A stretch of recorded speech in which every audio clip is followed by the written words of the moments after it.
Viagem na eletricidade.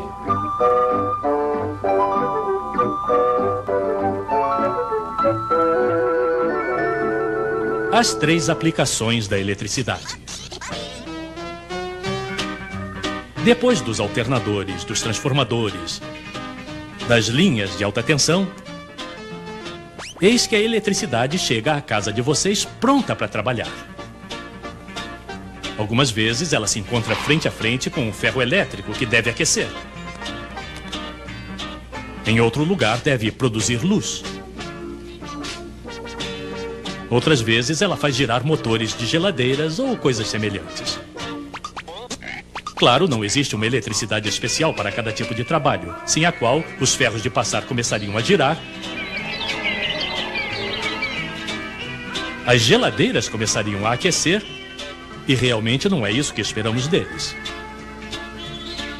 É a mesma eletricidade, são os mesmos elétrons, mas existem vários modos de fazê-los trabalhar.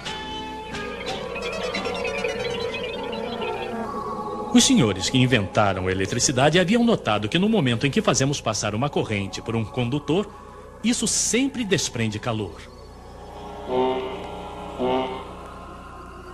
É evidente que se a corrente é fraca ou se o fio é grosso, os elétrons não têm dificuldades para passar e isso não aquece muito. Mas se o fio é mais resistente, ele esquenta.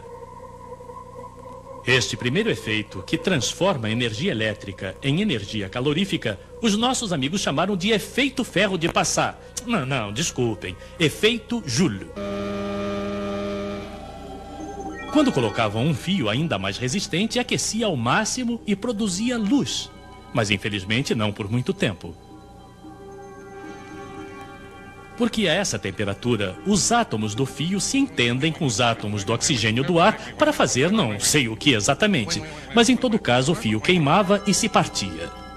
Se o problema é esse, eles disseram, coloquemos os fios dentro de uma garrafinha e a esvaziemos de seu oxigênio para que o fio não queime. É o que depois chamamos de lâmpada elétrica. Então, o primeiro modo de fazer trabalhar os elétrons, o efeito Joule. Outros senhores tinham um hobby. Eles faziam bobinas com fios elétricos que enrolavam em torno de um núcleo de ferro. E, quando a corrente passa, se transforma em ímã. Um eletroímã, para ser exato, com um polo norte e um polo sul.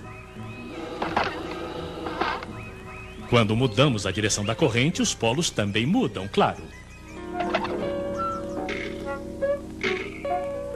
Agora, se colocarmos um outro ímã ao lado, os polos contrários se atraem.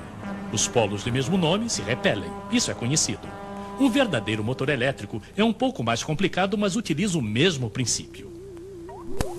Segundo modo, então, de fazer trabalhar os elétrons, o efeito eletromagnético que transforma a energia elétrica em energia mecânica. Outros senhores finalmente faziam passar a eletricidade não por bobinas, mas pela água simplesmente. A água adicionada de diferentes sais ou ácidos. Dispensaremos a receita. De um lado, vocês colocam o que chamamos de eletrodo de prata. Do outro lado, um garfo, por exemplo, feito de um metal qualquer. Pois bem, sob o efeito da corrente elétrica, a prata vai se depositar do lado menos, o que dá algo como um garfo de prata quase maciça.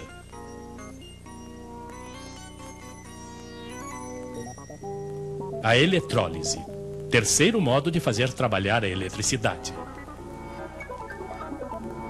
E a própria água, que como todos sabem é feita de um átomo de oxigênio e 2 átomos de hidrogênio, é decomposta pela eletricidade. Ora, o gás hidrogênio, se o recuperarmos, o comprimirmos, o liquefizermos, pode ser um excelente carburante, do qual nos servimos em particular para fazer funcionar os foguetes.